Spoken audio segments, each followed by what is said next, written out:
ఈ పండుగ యొక్క మూలాన్ని 18వ దశాబ్దానికి పూర్వపు హైదరాబాద్ స్టేట్లో గుర్తించవచ్చు మరియు ఇది రెజిమెంటల్ బజార్ మరియు హైదరాబాద్ మరియు సికింద్రాబాద్ జంట నగరాలతో ముడిపడి ఉంది. 1813 సంవత్సరంలో జంట నగరాల్లో ప్లేగు వ్యాధి వ్యాపించింది. వేలాది మంది ప్రాణాలను బలికొంది. దీనికి ముందు హైదరాబాద్ నుండి ఒక మిలిటరీ బెటాలియన్ ఉజ్జయినికి పంపబడింది. ఇక్కడ మహాకాళేశ్వర రూపంలో ఉన్న ప్రసిద్ధ శివాలయం ఉంది. హైదరాబాద్కు చెందిన ఈ మిలిటరీ బెటాలియన్కి అంటువ్యాధి తమ మాతృభూమిని తాకిందని వార్త తెలియగానే వారు తమ కుటుంబాల జీవితాలు మరియు భద్రత గురించి భయపడ్డారు. ఉజ్జయినిలో నియమించబడిన సైనికులు మధ్యప్రదేశ్ ఉజ్జయిని మహంకాళి ఆలయంలో మాతృదేవతను ప్రార్థించారు. ఆ బెటాలియన్ ప్లేగ్ను చంపమని మహంకాళి దేవిని ప్రార్థించిందని, ఆ దేవత అలా చేస్తే వారు ఇంటికి తిరిగి రాగానే నగరంలో మహంకాళి దేవి విగ్రహాన్ని ప్రతిష్ఠిస్తారని చెబుతారు. మహంకాళి దేవి వ్యాధిని నాశనం చేసి తెగులును దూరంగా ఉంచుతుందని నమ్ముతారు. బెటాలియన్ వారి స్వదేశానికి తిరిగి వచ్చినప్పుడు వారు తమ ప్రతిజ్ఞను నెరవేర్చడానికి ఉజ్జయిని మహంకాళి ఆలయాన్ని నిర్మించారు మరియు దేవత విగ్రహాన్ని ప్రతిష్ఠించారు.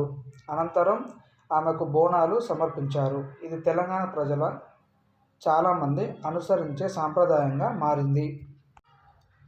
పండుగ యొక్క మూలానికి సంబంధించి ఇతర సంస్కరణలు కూడా ఉన్నాయి. జూన్ చివరి నుండి ఆగస్టు వరకు వచ్చే ఆషాఢ మాసం సమయంలో మహంకాళి దేవి తన తల్లిదండ్రుల ఇంటికి తిరిగి వచ్చే సమయం ఇది అనే పౌరాణిక కథనాన్ని కలిగి ఉంది. ఈ కాలాన్ని అందించడానికి అత్యంత అనుకూలమైన సమయం. అమ్మవారికి బోనాలు ఈ అభ్యాసం ప్రతి సంవత్సరం సెలవుల కోసం తన తల్లిదండ్రులు ఇంటికి తిరిగి వచ్చే వివాహిత కుమార్తెను మరియు ఆమె తల్లిదండ్రులచే ముచ్చటింపబడే గొప్ప స్వాగతంతో పోల్చవచ్చు. బోనం అంటే భోజనం. జానపదులు తమకు ఇష్టమైన గ్రామ దేవతలకు సమర్పించే నైవేద్యమే బోనం. దీన్ని కొత్త కుండలో వండి ప్రదర్శనగా వెళ్ళి గ్రామ దేవతలకు భక్తి ప్రవర్తనలతో సమర్పిస్తారు. చిన్న ముంతలో పానకం పోస్తారు. దీనిపై దివ్వె పెట్టి జీనం జ్యోతి వెలిగించి జాతర కన్నుల పండగగా నిర్వహిస్తారు. వేటపోతు మెడలో వేప మండలు కట్టి వ్యాధి నిరోధక శక్తిని పెంచే పసుపు కలిపిన నీరు వేపాకులను చల్లుకుంటూ భక్తులు ఊరేగింపుగా గ్రామ దేవతల ఆలయాలకు తరలి వెళ్ళి బోనాలు సమర్పిస్తారు. ఇలా బోనాల సమర్పణ వల్ల దేవతలు శాంతించి అంటువ్యాధులు రాకుండా కాపాడుతారని ప్రజల నమ్మకం. బోనాలను మోసుకెళ్తున్న మహిళలను దేవి అమ్మవారు ఆవాహిస్తారని విశ్వాసము. మహంకాళి అంశ రౌద్రాన్ని ప్రతిబింబిస్తుంది కావున ఆమెను శాంతపరచడానికై ఈ మహిళలు ఆలయము సమీపించే సమయంలో వారి పాదాలపై మిగిలిన భక్తులు వీళ్ళు కుమ్మరిస్తారు. తమ భక్తికి చిహ్నంగా తన ఒక తొట్టెలను కాగితంతో కర్రలతో కూర్చబడిన చిన్న రంగును పరికరము సమర్పించే ఆధారంగా ఉంది. బోనాల పండుగ సందోహం గోల్కొండ కోటలోని గోల్కొండ ఎల్లమ్మ ఆలయం వద్ద మొదలయ్యి లస్కర్ బోనాలుగా పిలువబడే సికింద్రాబాద్లోని ఉజ్జయిని మహంకాళి ఆలయము, బల్కంపేటలోని ఎల్లమ్మ దేవాలయాల మీదుగా ఓల్డ్ సిటీ ప్రాంతానికి చేరుకుంటుంది. గుగ్గిలం మైసాచి పొగ అంటే ఏమిటి? అమ్మవారి ఊరేగింపు సమయంలో అమ్మవారికి గుగ్గిలం మీద పైశాచి పొగ వేస్తారు. ఇంతకు పొగ ఎందుకు వేస్తారంటే వానాకాలంలో దోమలు ఇతర కీటకాలు చాలా వ్యాపిస్తాయి. అందుకు ఆ పొగ వల్ల అటువంటి కీటకాలు క్రిములు చనిపోతాయని. అందువలన అమ్మవారికి మైసాచి లేదా గుగ్గిలం పొగ వేస్తారు. అమ్మవారి ఊరేగింపు. బోనాల పండుగలో ముఖ్యమైన ఘట్టం అమ్మవారి ఊరేగింపు. ఊరేగింపు సమయంలో అమ్మవారి రథం ముందు డప్పు చప్పుట్లు, పోతరాజుల విన్యాసాలు, వేపాకులతో పాటు గుగ్గిలం లేదా మైసాచి పొగలు వేస్తారు.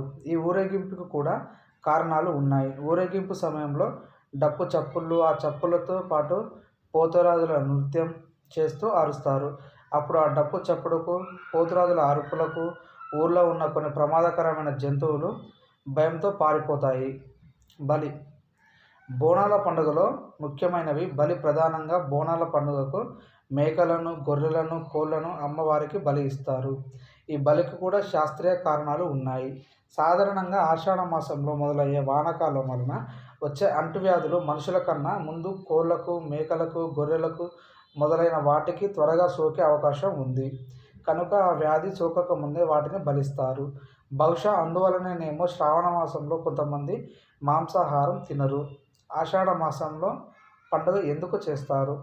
మనకు ముఖ్యంగా వానాకాలం ఆషాఢ మాసంలో మొదలైన శ్రావణ మాసం భాద్రపద మాసంలో ముగుస్తుంది.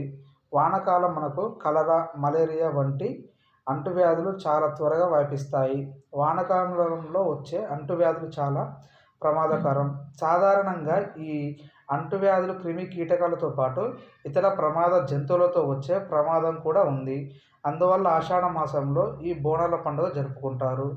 అలాగే ఈ ఆషాఢ, శ్రావణ మాసాల్లో మహిళలకు కాళ్ళకు పసుపు పెట్టుకుంటారు. ఎందుకంటే వానాకాలంలో మహిళలకు అరికాళ్ళు చెడతాయి. అలా కాకుండా మహిళలకు కాళ్ళకు పసుపు పెట్టుకుంటారు. అసలు పండుగ ఆషాఢ మాసానికి సంబంధం ఏంటంటే, బోనాల పండుగ అలంకారంగా ప్రతి ఇంటికి గుమ్మాలకు, ప్రతి వీధికి వేపాకు మండలు కడతారు. కనుక ఆ వేపాకుతో ఉండే గుణం ఆ క్రిమి కీటకాలను నాశనం చేస్తుంది. కాబట్టి ఈ పండుగలో వేపాకులు ప్రధానంగా వాడుతారు. వేపాకులో ఉన్న గుణం వల్ల ఎటువంటి వ్యాధులు మనకు రావు. బోనాల పండుగకు శాస్త్రీయ కారణాలు ఏంటి? బోనం అంటే భోజనం అని అర్థం. భోజనాన్ని ఆషాఢ మాసంలో అమ్మవారికి నైవేద్యంగా పెట్టడం ఆచరణంగా వస్తున్న సాంప్రదాయం. ముందుగా ఆ బోనాన్ని ఒక మట్టి కుండలో వండుతారు. అలా వండిన కుండని సున్నము, పసుపు, కుంకుమ, వేపాకులు కూడా పెడతారు. అలాగే ఆ కుండపై ఒక దీపాన్ని ఉంచుతారు. ఇలా వండిన బోనం ఎంత పవిత్రమైందంటే అంత శుభ్రమైనది కూడా. అలా వండిన బోనానికి సున్నం, పసుపు, వేపాకులు పెట్టడం వలన ఎటువంటి చెడు క్రిములు, కీటకాలు ఇందులో వాడిన సున్నం, పసుపు, వేపాకులు ఇవన్నీ యాంటీసెప్టిక్, యాంటీబయాటిక్కి సంబంధించిన కాబట్టి అందులో ఎటువంటి క్రిములు, కీటకాలు బోనం లోపలికి వెళ్ళే అవకాశం లేదు. అందువలన ఈ బోనానికి ఇంత పవిత్రత, శుభ్రత ఉంటుంది. అలాగే మనం బోనంపై ఎందుకు పెడతాము అంటే, ఒకవేళ మనం బోనం ఎత్తుకొని వెళ్ళే దారిలో కనుక చీకటిగా ఉంటే అప్పుడు మనకు ఆ దీపమే మనకు బాట చూపిస్తుంది. అంటే దారిలో వెలుగులు అన్నమాట. ఇది బోనం యొక్క ప్రత్యేకత.